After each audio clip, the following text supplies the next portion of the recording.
Hi, everybody. It's Todd Bishop here to share with you a really remarkable episode of GeekWire's new podcast series, Positive Charge, which is all about finding slivers of hope in climate and sustainability. In their latest episode, reporter Lisa Stifler and producer Laura Scott find that hope in an unexpected place, an innovative alternative to traditional burial and cremation. Now, I know that's probably not the topic you were expecting to delve into today, but stick with me because this is really an enlightening and inspiring episode, and I think it might surprise you. So keep listening for that. You can follow and subscribe at geekwire.com/positivecharge. My colleague John Cook and I will be back this weekend with our regular weekly episode of the GeekWire podcast. In the meantime, here is Positive Charge.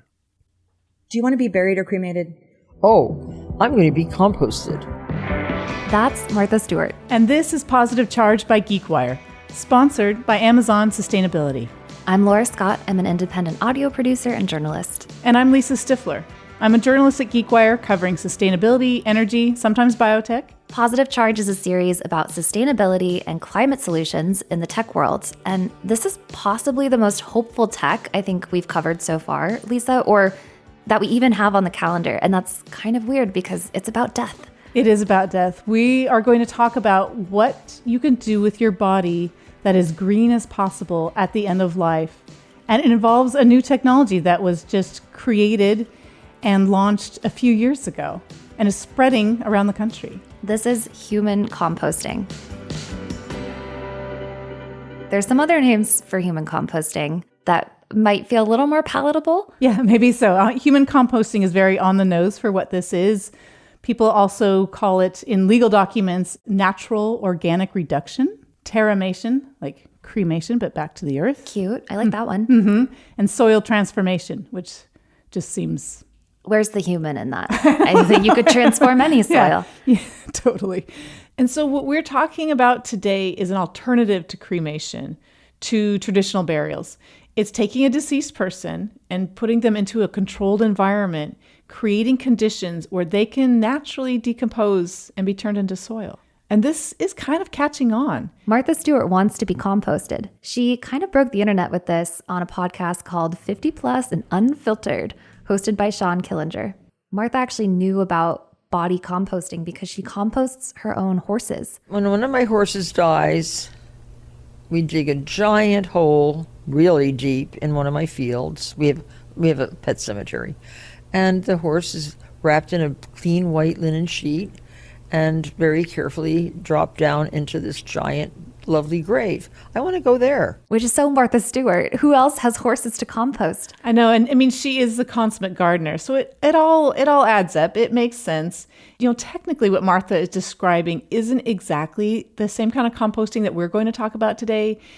That is more like a natural burial or green burial, but it's really the same idea with horses or Martha. And that actually takes us right to Katrina Spade. You could consider her the modern day inventor of human composting, and she started with horses too. She was a graduate student in Massachusetts studying architecture, and her area of focus was permaculture, which I didn't really understand how that fit in with architecture, but architecture is apparently more broad than just buildings. It's about how humans interact with the earth. So permaculture is all about living in harmony with the environment, and she was in particular interested in composting. And then she got a call that sent her on a very unexpected path. My friend Kate called me on the telephone and she was like, "Oh, Katrina, have you heard about the practice that farmers use to compost whole cows?" And it was a bit of an epiphany moment. I don't think she was connecting it to human deaths. I think she was saying, like, you're doing composting stuff. Isn't that cool? But I immediately thought, well, clearly, biologically, you can compost a human if you can compost a cow. So that was early days and connected the ideas for me of composting mortalities and how we could potentially create a new way for humans for death care. It kind of blew her mind. It's like, wait a minute. Yeah, why are we just composting the livestock and, old apples? Like, we could compost people. But what about cremation? Cremation feels like the most clean alternative. Oh, it's a smaller space. You can spread your ashes in nature. Well, you can, but there are problems with that. Cremation has replaced burial as being the most popular end-of-life option in the U.S. But when you cremate a body, it does produce about 530 pounds of carbon dioxide, and I was trying to figure out a way to put that into some sort of perspective. So if you're driving an efficient car, like maybe an old Prius, that would create emissions about comparable to driving from Seattle to San Diego for your cremation. I mean, even just the idea that what you end up with is soil feels like it's giving back to the earth. Absolutely. And you know, some people might think, well, you get to scatter the ashes, but this is sort of a weird twist. But it turns out that the ashes are very alkaline, which plants don't like. They like soil that's a little bit acidic or neutral. Alkaline is basic, and so it's not even good for that. And Katrina's idea was really, wouldn't it be great if your last gesture could be beneficial to the planet? And that really set her on a course of thinking, how do we take this livestock practice and adapt it for humans? And so she wanted to know more. So she literally Googled how to compost a horse, and that surfaced a researcher named Lynn Carpenter Boggs, who happened to be at Washington State University, chair of the Department of Crop and Soil Sciences. And she'd made a video about this, about composting a pet horse. And it was very straightforward. It was wood chips, dead horse, and wood chips. And then you wait 2 years for nature to break down the body. That's it? That's all you have to do? That's all you have to do. It just, nature takes its course and deals with your horse. It rhymes. Yeah, and it just happened that not only did Lynn Carpenter Boggs know how to do this with sort of the random horse, she is actually a leading expert on mortality composting, which is the name of managing dead livestock. And she could do this at the scale of pets, individual pets, to university operations or maybe a small dairy, all the way up to being very involved with the bird flu, where there are all these contaminated, poor dead chickens that needed to be disposed of quickly, safely, and composting was the way to do it. But then they ran into a hitch. Information about that kind of spread around, that this woman was trying to figure out how to compost people, and that led her to Tanya Marsh, who turned out to be one of the most experts in funeral and cemetery law in the U.S. She teaches a course about this. She's written a book that's 3 inches thick on the law of cemetery and funerals. And she told her that this plan was totally illegal. Oh, no. Oh, no. Wait, illegal how? Well, because each state across the nation has their own rules for what you can do with the body at the end of life. And in Washington State, do you want to guess what your options are? Burial or cremation? Well, the third is that you can donate yourself to science. Okay. Those are the 3. And so composting was definitely not on the table for that. So not only did Katrina need to figure out the science of how to do this, she had to change the law to allow it. So in order to offer human composting as an end-of-life option for humans, she needed to change the law. And she realized that she really did not know how to do that. She was just like, I missed the video on that process. I'm kind of picturing Schoolhouse Rock, Oh, I'm just a bill. Yeah, I'm only a bill. Yeah, that's good. I'm going to leave all this singing to you always in this episode. It's good. I was in choir. See, there we go. Perfection. I'm not going to sing it. And so she didn't know. Schoolhouse Rock was not there to help her. And so luckily enough, she was living in Seattle, and her neighbor happened to be a state senator, Jamie Peterson. She reached out to him to see, okay, what would be my first steps to make this happen? And by coincidence, he had been working to legalize something called alkaline hydrolysis, which is more obviously called water cremation. Like you put someone in like a very, very basic solution and they dissolve. So Senator Peterson is like, yes, I love this. I've been trying to figure out this alkaline hydrolysis or water cremation, and he was all in. So she was working with him. His staff wrote the legislation. She started lobbying down in Olympia in Washington's capital. You would have about 15 seconds to speak with a lawmaker. And I brought a bag of straw and wood chips and a small bag of straw and wood chips, a small bag of compost created from a cow from Washington State University. And I would say, this is the before and this is the after. And most lawmakers would say, well, is anyone doing this yet? Is anyone doing human composting? And I would say all over the country, we're composting horses and cows, but no one's done humans yet. she won everybody over and was able to get this passed quickly. The law passed in 2019. It went into effect May 2020. And by December of 2020, Katrina opened her business called Recompose. It's based in Seattle. And it was the very first human composting business in the U.S. And we actually got to visit Recompose, which I'll admit I was a little bit freaked out to do. I was excited. Something might be wrong with me. You knew it would be cool.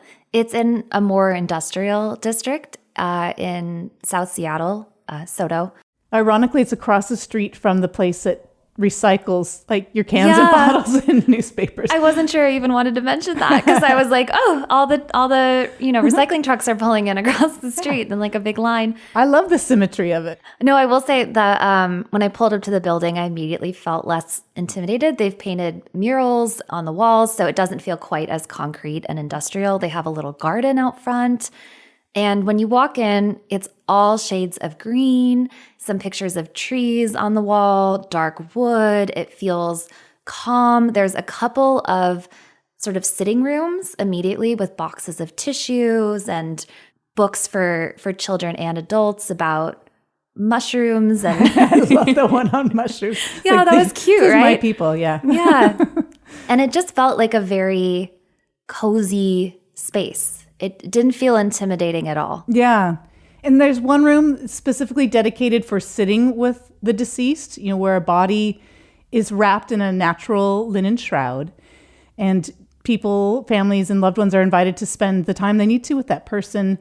And then they move into the gathering space. This felt like a church almost. It's a tall white room filled with light. There's these beautiful green stained glass windows that kind of shine. It almost feels like you're in a sun-dappled forest when you enter. In terms of the design, we're reminding people wherever we can about the natural world, about the connection, about what their person is about to undergo. There's chairs and a little altar podium area at the front, and you could absolutely have a lovely memorial service in that space. And most interestingly, there's this huge portal kind of built into the side of the wall. And that portal connects this memorial space to the behind the scenes area where the composting happens. Yeah. I mean, it's almost like a submarine door. I thought about it. They very intentionally have that connection. And so the windows that you're speaking about, the light's coming in from the room where the composting happens. So it's kind of allowing you to feel connected to that part of the process without like having to directly confront it. Yes. It seems like it's like not, it acknowledges that's what's happening next, but it not in a way that kind of makes you anxious. Exactly. They're not hiding anything. To be composted at Recompose, you're put into a vessel. And it's something that you can do at the memorial service kind of as a ceremonial act, is push that vessel through this portal into the industrial space where the composting happens. And once you get in there, it is an industrial space. There's a cement floor, but there's also this beautiful honeycomb structure where all of the vessels sort of float above each other, suspended up to the ceiling. And that's where the composting happens. You can see where her architectural background comes into play because it's a very elegant, it's very clean and elegant. And intentionally designed. Yeah, exactly. They call it the greenhouse. Should we go in the greenhouse? Yeah. Okay, let's do it. Okay.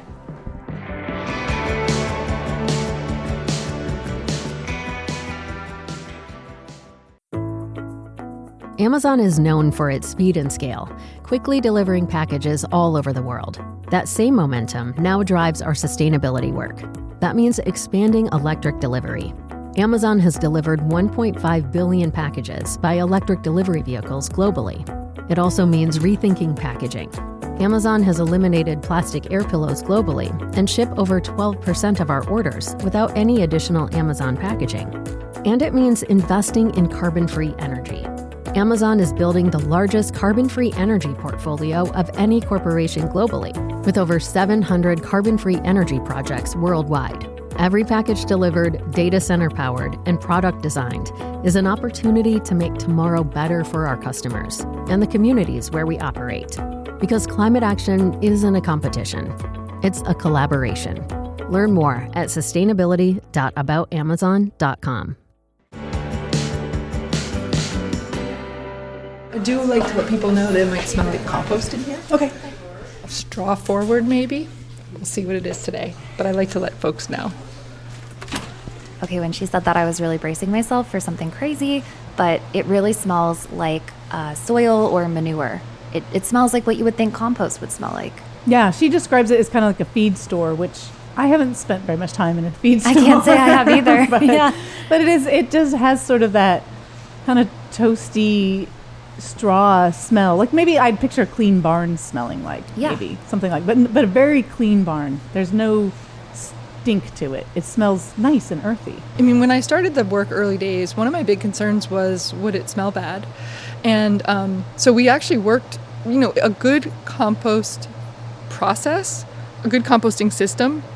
If the microbes are working actively, it should smell pretty good.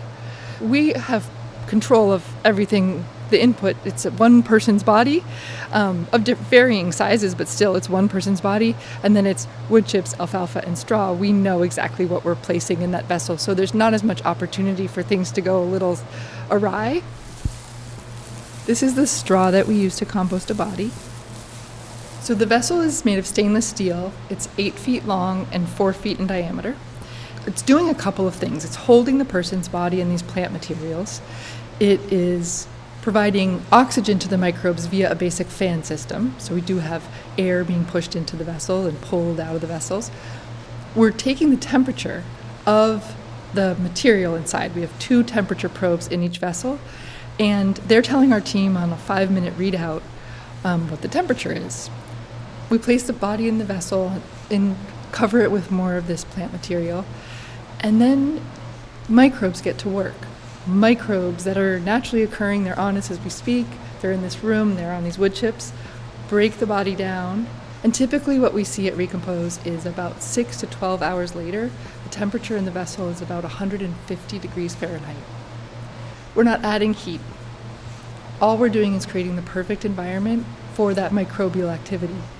The microbes exist naturally on us and in the air, and they get to work breaking everything organic down. It's cool. It's really cool. Now, by law, the temperatures need to stay sustained above 131 degrees Fahrenheit for 3 days consecutively. That's directly from guidelines of livestock composting. So Dr. Carpenter Boggs was part of the research that found that's the number where harmful pathogens are destroyed. So we need to see 3 days or more above 131, which is nice and toasty. We usually see 9 days, 12 days here, because we've really refined this recipe of plant materials over the years to just be exactly what the microbes want. I was so surprised that they didn't have to add anything to this mixture, that all of the microbes that you need for the composting process are on the body, the straw, the wood chips, and the alfalfa. Yeah, but I mean, even like if you've ever like mowed a lawn and had a big pile of like grass clippings, they get really hot. Oh, yeah, that's because things true. are breaking down. So it's similar to that. That's what's happening in there. See, that's why I think this is really cool, because if you can kind of zoom out from it being people, it's really science. It is. So the person's body and the plant material break down over about 1 month's time inside the vessel. Then our team removes the soil, removes bone, removes non-organics like a titanium hip, say, and we screen for those things. We break the bone down using a mechanical process that we've designed, and then we recycle the non-organics. The reduced bone, kind of like sand at that point, like a rocky beach, gets reincorporated with the soil. And then for the next month or so, it cures, which is a composting term, right? Curing, we're providing some oxygen, but not doing a whole lot else at that point. Curing is where the microbial activity continues to slow, the compost dries out, and by the end of curing, it's ready to give back to family or friends or donate it. So the whole process is about 2 months. So again, Katrina, she figured out you can do this with cows. She figured out how to change the law. She opened her own business to do this, and now others have joined as well.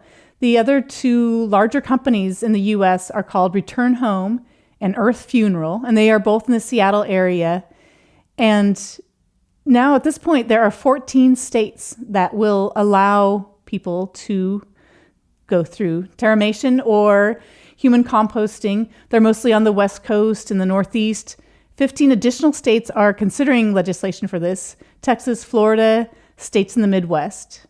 It's much more palatable than maybe people would think at first blush. We have California, we have New York, New Jersey. I mean, I can go through them all. Georgia, Oregon. Micah Truman is the founder and CEO of Return Home. I think we're already at about 45% of America. The interesting thing we found is I really thought that it was going to be a red versus blue type divide. It's not. So it will absolutely pass any legislature. It just is a matter of how the bill is phrased. So if you're going through a fairly red state and you phrase it as environmental, you're probably going to hit some headwind. If it's couched as a matter of freedom and personal choice, it's just fine. So Return Home is following a pretty similar strategy. It's also alfalfa, straw. They use sawdust. Their vessel is different, a little more utilitarian perhaps. So Micah himself described the vessel kind of like a big freezer chest. It's beige, it's about 8 feet long, 3.5 feet wide and high. They don't rotate their chests. The process just happens with the body and the different materials in there. And like Katrina, he was originally really interested in this as a climate issue, looking at the carbon emissions. But he's realized that interest in this goes way beyond those motivations for people who sign up for this service. You know, there's a variety of reasons, and it's really interesting. In the beginning, I really thought that this was going to be for the Subaru driving urban Seattle dwellers. And they certainly exist, you know, my mother.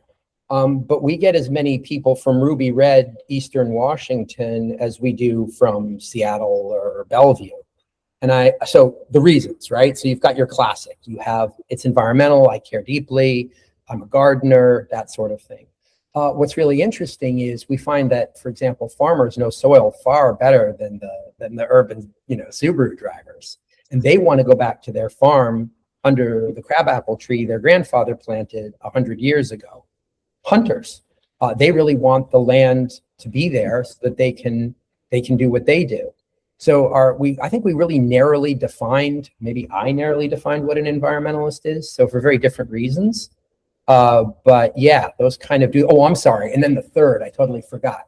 The third, and just as big, is I don't want to be buried and I don't want to be cremated. I'm a claustrophobe, but I don't want to be lit on fire. What do you got? What if you were, I always have this horrible intrusive thought of what if you were still alive when you got cremated? I know that that's not really a thing with modern science, but it's just this weird anxiety I have about how that would be the worst way to go. And even if I wasn't alive, I don't like the idea of that happening to my body. You're not alone, because Micah said that people are just scared of what happens to them. One of the most common questions we get is, I remember this as a kid too. If I'm in the vessel, I'm afraid I'm still alive. But if I go into a crematory, there's no chance. And our answer is, if you're still alive, just knock on the side of that vessel. We got you. I've had people cry after saying that because they're scared. Really? Heck yeah. Another interesting component of this is that it makes quite a bit of material for gardening with, or for planting, or whatever you want to do with it. So Recompose, they make about 20 to 30 bags of, it's kind of like a beauty bark, because they're using wood chips. So it's kind of more like a mulch or a beauty bark. And then the families, the loved ones, can take some of it, all of it, whatever they'd like. And both Recompose and Return Home have partnerships with other organizations that will take this to put on land for different restoration sorts of projects or other conservation applications like that. Yeah, I was beyond impressed by how much soil is produced from this process. At Return Home, it's 250 pounds of compost per person. Yeah, and Micah said that most families, 70%, take all of it home with them. So we always make a huggable bag because it was really hard, right? You give a 20-pound bag to a 70-year-old lady and she'd be hugging it. And, you're like, all right, let's give her a 1-pound bag. So we always have a 1-pound bag and the rest. Each bag is individually tagged, person's name, birth and death years on each bag. There's actually one more demographic that's really interested in this that completely shocked both of us. I just did not expect this. Yeah, both Micah and Katrina had mentioned that younger people are really interested in this and really liking this as an alternative for environmental reasons and other reasons as well. And I spoke to one of them. Her name is Alyssa Tapero, and she is what Recompose calls a pre-compose customer. It's funny to me that people would sign up for this in advance, so far in advance. Yeah, she's an interesting case. One, we can start with her job. She's actually a tsunami program manager, and she lives in Gig Harbor in Washington. Basically, my job is to think about kind of really the absolute worst case natural hazard disaster that could happen here in Washington, which is a local, big earthquake and tsunami. And so I like to call our team the kind of doom and gloom team, because we're always talking about these very, low frequency, but very high impact, high fatality events. Yeah. So she, just by the nature of her career, is thinking about end of life. Disaster prep almost, or worst case scenario. Exactly. Like, she's the kind of person who feels primed to be really thinking far ahead. She is in planning for those futures. And she also had a situation. Her father died when she was 18, and rather suddenly. And so she has really thought a lot about how you plan for the end of your life. And her wife also had her father die when she was young. And so the both of them have signed up for the pre-compose program at Recompose. It costs about $7,000, and they just pay on installments. They pay, well, I don't know what the payment plan is for Alyssa's wife, but she's paying $100 a month until this is all paid off, and then it's ready. And she is someone who is really keyed into the environmental impacts of the alternative routes for what happens to your body when you pass. When I learned how much of an environmental impact there is from cremation, and how expensive some of those things are, and just kind of the entire approach by the funeral industry, I knew that wasn't something I wanted for me. Everybody has kind of their own preference, but I don't really feel like I need my body once I'm done with it.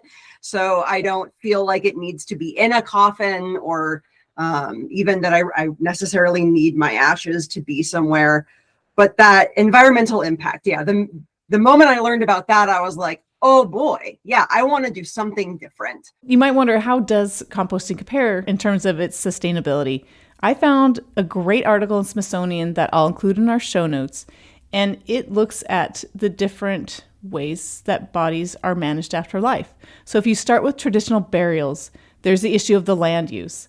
So cemeteries cover an estimated 2 million acres in the U.S. That's a little bit less than Yellowstone National Park. Whoa. I know. It's about 3 times the size of Rhode Island, whether you're East Coast, West Coast. And the deceased are often embalmed with hazardous chemicals. They're buried in chemically treated or metal caskets, maybe placed in a concrete vault. And also notable is that American cemeteries are typically permanent burials. So that means the land cannot be reused. Apparently in other places, there's a certain time that passes and you can have bones removed and the plot reused. But that's not the case here. So we would need to keep expanding the footprint of cemeteries to accommodate everyone. And then if you look at cremation, you mostly have the impacts from the carbon emissions. And then there are also gases and pollutants that are released that are hazardous. So composting really kind of adds up as pretty darn green. It actually didn't surprise me that much that younger people were interested in this, because after learning about this process, I'm very interested in this. And Alyssa and I are the same age. Alyssa's a millennial. She's in her 30s. I like to pretend that I'm Gen Z sometimes. I'm right on the cusp, Lisa. But both Micah and Katrina said that younger people are more open and interested in this option. It's a really strong demographic. Yeah, would you consider doing this? Oh, gosh, yeah. Yeah? Yeah, I would love this. I had wanted to do this for my dad a couple years ago when he passed, but we were already on that traditional path of cremation, and it just followed that course, and I couldn't interrupt it. And do you recall, I got teary being at the space at Recompose, because I could have imagined how comforting that experience would have been. Actually, my great uncle went through this process last summer. We used Earth Funeral.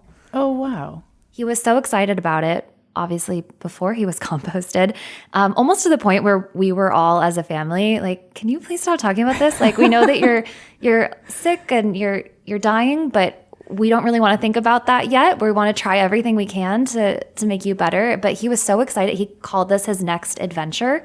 The thing that he hadn't tried yet. He'd done so much on Earth and lived such a full and amazing life. And he was really looking forward to it. And yeah, kept trying to share information about the process with us kind of against our will. So it was nice to dig into it in a slightly more removed space for me on this episode and understand what happened to him and what he chose to do with his body. And it's so lovely. So his husband, who survived him, my great uncle, he is a huge gardener, and they both love being in the outdoors. They love camping. They've had so many amazing trips all across the U.S. in their camper van.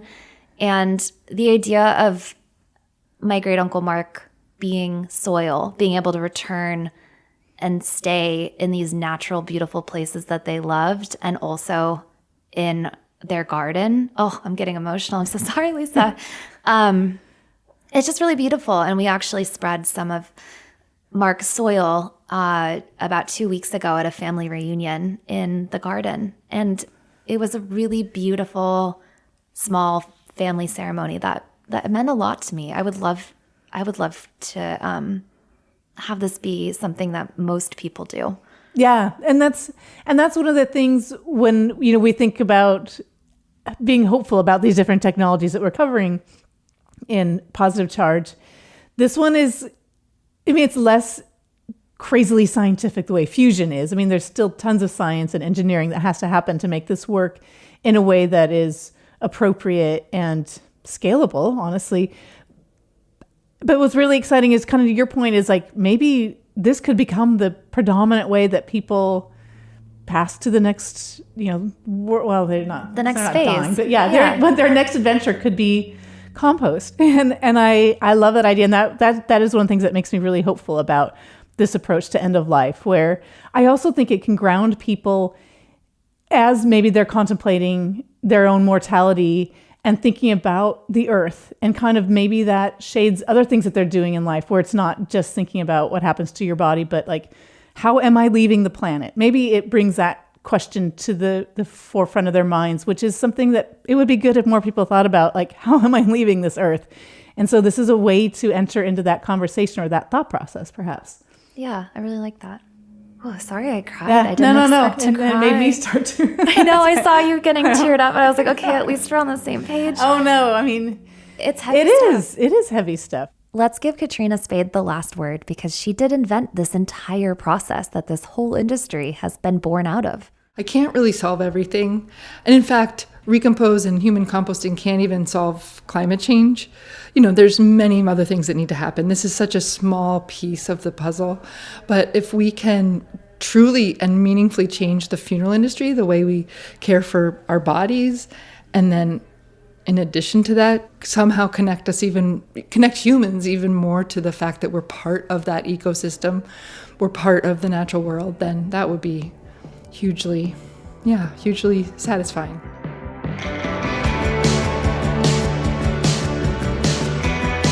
Thanks for listening to another episode of Positive Charge by GeekWire. And thank you to our sponsor, Amazon Sustainability. In the next episode, we're doing something really exciting. We are going to Pacific Northwest Climate Week, and we're bringing you with us. Lisa, do you want to tell everybody a little bit more about it? Yeah, for sure. So this is an annual event with tons of panels and meetups, even climate karaoke. We know that you like to sing.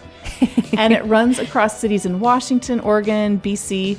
We're going to take you to the kickoff happy hour up on a rooftop in downtown Seattle.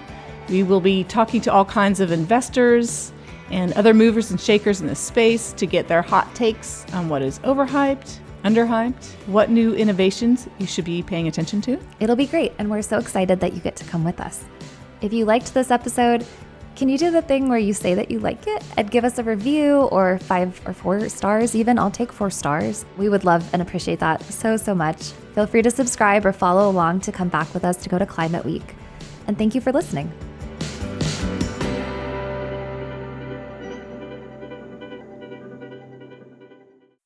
Amazon is known for its speed and scale. That same approach now drives our sustainability efforts. Amazon has delivered 1.5 billion packages by electric delivery vehicles globally. We're also building the largest carbon-free energy portfolio of any corporation globally, with over 700 carbon-free energy projects worldwide. Every package delivered and data center powered is an opportunity to make tomorrow better for our customers and the communities where we operate. Learn more at sustainability.aboutamazon.com.